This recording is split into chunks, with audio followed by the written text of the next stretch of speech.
सबके सहारे लाखों, सबके सहारे लाखों, मुझे श्याम का सहारा। सबके सहारे लाखों, मुझे श्याम का सहारा। जिस श्याम का सहारा, जिस श्याम का सहारा, जीवन में वो नहारा। सबके सहारे लाखों, सबके सहारे लाखों, मुझे श्याम का सहारा। सबके सहारे लाखों, मुझे श्याम का सहारा।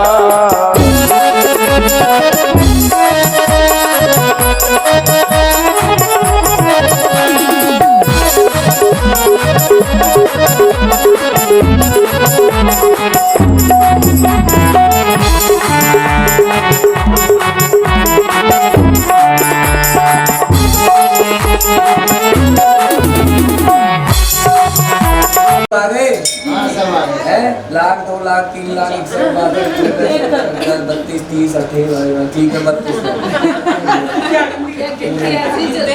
बोलो राधा रानी की जय, कन्हैया लाल की जय। इस जगह पे आप आए हो, इस जगह का नाम है मुखराई गांव, मुखराई वन।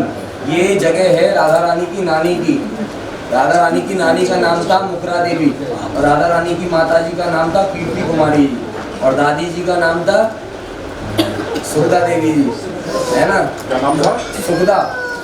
हाँ, सुखदा देवी। और दादाजी का नाम था महिवान जी महाराज, पिताजी का नाम था बसवान जी महाराज। अब ज्यादा तो पीढ़ी हम कम जाने हैं, इतना ही जितना जाने उतना बता दी लो यार। महाराज जी से करें, महाराज जी से करें।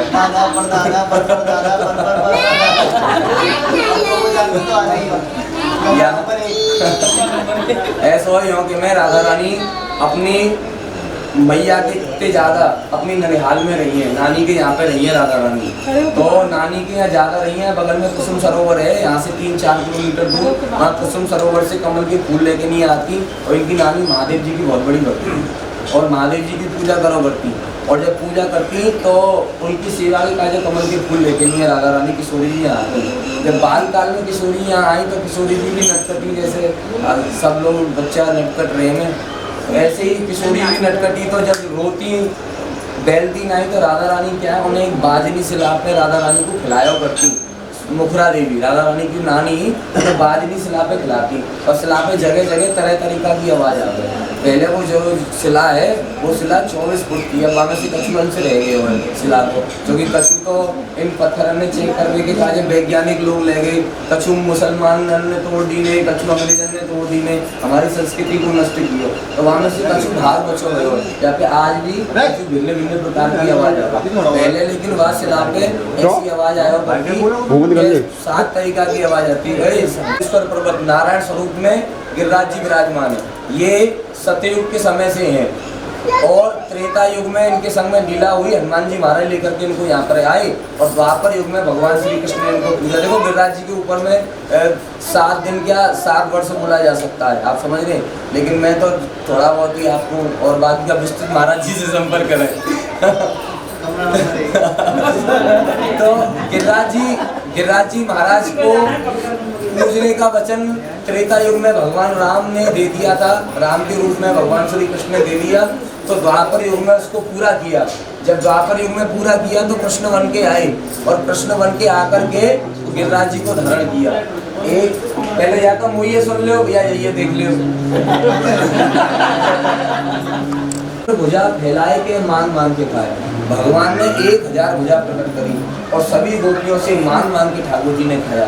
जिस जगह पे खाया उस जगह का नाम हो गया मुखार बिंब, गिरिराज जी का मुख, जहाँ भगवान ने भोजन ग्रहण किया गिरिराज जी महाराज ने। क्यों इनको वरदान दिया था कि आपको कृष्ण के रूप में कृष्ण ने गिरिराज जी को वचन दिया हो कि मैं आपको पूजन कराऊंगा। भैया आप भी सब लोग जानो गिरिराज जी के विषय में, लेकिन हम जो कछु जाने वो आपको बता रहे हैं।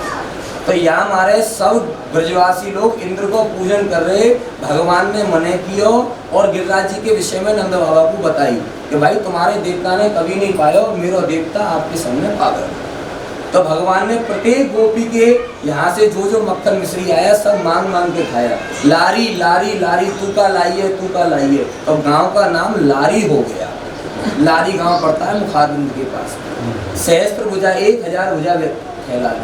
अब जब गिरिराज जी को खवा दिया पिवा दिया तो इंद्र का प्रकोप चालू हो गया महाराज। इंद्र के पास 3 मेघमालाएं और उनमें इतनी शक्ति है कि वो समस्त ब्रह्मांड को बहा सकती है। तो उसने तीनों को आदेश दिया, माने जाओ और जाके तुम अटूट जो है बरसात करो, ब्रजमंडल को डुबा दो पानी में। तो भगवान ने गिरिराज जी को धारण किया। जब ब्रजवासी कहाँ डर गए महाराज, भयभीत हो गए, तो ठाकुर जी ने उनकी कामना को पूरा करने के लिए गिरिराज जी को धारण किया। इंद्र और जब गिरिराज जी को धारण किया तो शेषनाग भगवान ने गिरिराज जी के नीचे कुंडली लगा ली, जो नीचे से पानी नहीं आया, ऊपर गिरिराज जी वो अगस्त मुनि समुद्र पी गए महाराज, वो इधर में जल पीने लगे। जब इंद्र ने इस दशा को देखा वहाँ पे तो महाराज वो घबरा गया और घबरा के भगवान की 11 श्लोकों में स्तुति करी। और जब स्तुति करी 11 श्लोकों में तो ठाकुर जी ने उसको क्षमा कर दिया। लेकिन ब्रह्मा जी ने 41 श्लोकों में स्तुति करी तो ब्रह्मा जी को क्षमा नहीं किया।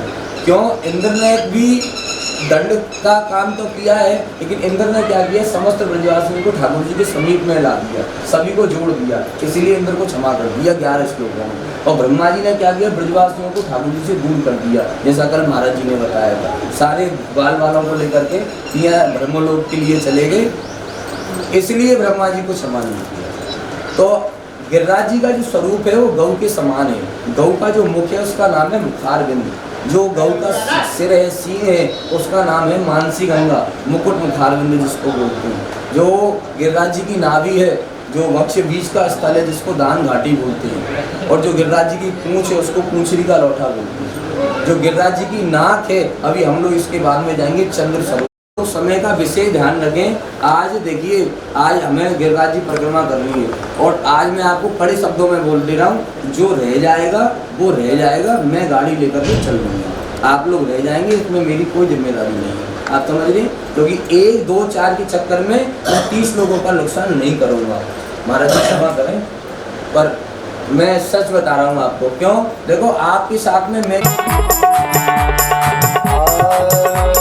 करूँ श्याम की मैं पूजा, ऐसा न कोई दूजा, हाँ ऐसा न कोई दूजा, ऐसा न कोई दूजा। करूँ श्याम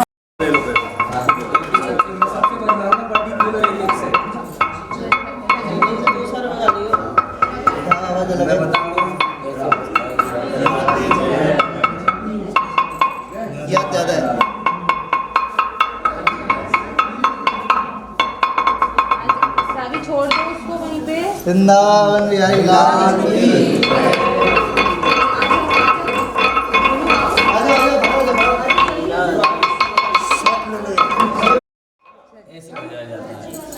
चलो, ये है वो शीला मुराद।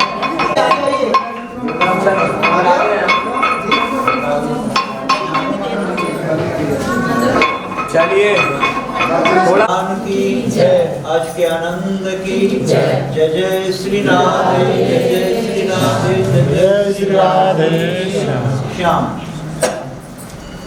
मंगल करे कि मेरा आशीर्वाद। ब्रजवान राजा का बहुत बड़ा राज्य था। ब्रजवान राजा अपने राज्य में बात करते थे।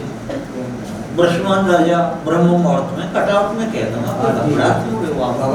समय की मर्यादा की मारे करता हूँ। तो ब्रजवान राजा ब्रह्म मुहूर्त में रावल ग्राम में कमल कुंड पर स्नान करने के लिए जाते। एक दिन देखा ब्रजवान राजा ने कमल के पुष्पों में एक लाली खेल रही है और राजाओं ने कहा, राजन इस लाली को ले चलो। तो ब्रजवान राजा उस लाली को गोद में लेके बरसाने पहुंचे। बरसाने जब पहुंचे तो लाली ने कही, पिताजी हमारे नानी को घर कहाँ? तो कहीं मुख रहे किशोरी जी घूमते घूमते इधर आई। इधर डूंगर के वृक्ष बहुत थे, बहुत समय तक किशोरी जी ने यहाँ वास किया। ब्रह्म मुहूर्त में राधा रानी सूर्य पूजा के लिए जाती थी। श्री सूर्य नमो, जल चढ़ायो, चंदन लगायो, पुष्पन की माला पहनाई, आरती उतार करके मध्याह्न में आ रहे किशोरी जी, उनका हाथ का कंगन वहां गिर गया। उस कंगन को लेकर के कन्हैया चले गए।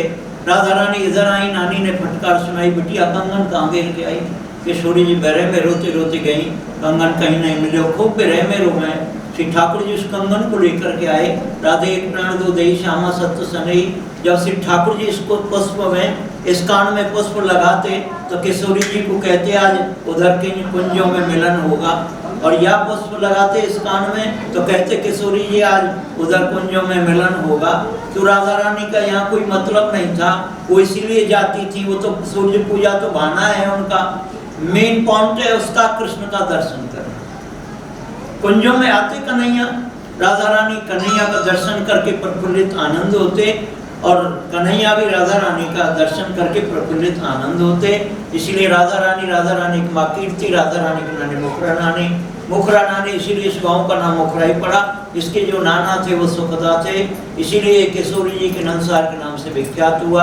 आपकी क्या सेवा करूं, हर समय सेवा करता हूं। आप कहें महाराज जी बहुत दिन हो गए, थोड़ी थोड़ी स्वभाव सभी जानते हैं। बोल गोविंद भगवान की जय, आज के आनंद की जय। जय श्री राधे, जय श्री राधे, जय श्री राधे। प्रसाद खाके की में पूजा ऐसा न कोई दूजा, ऐसा न कोई दूजा, ऐसा न कोई दूजा। मैंने नहीं कहा है, मैंने नहीं कहा है, संसार कहता सारा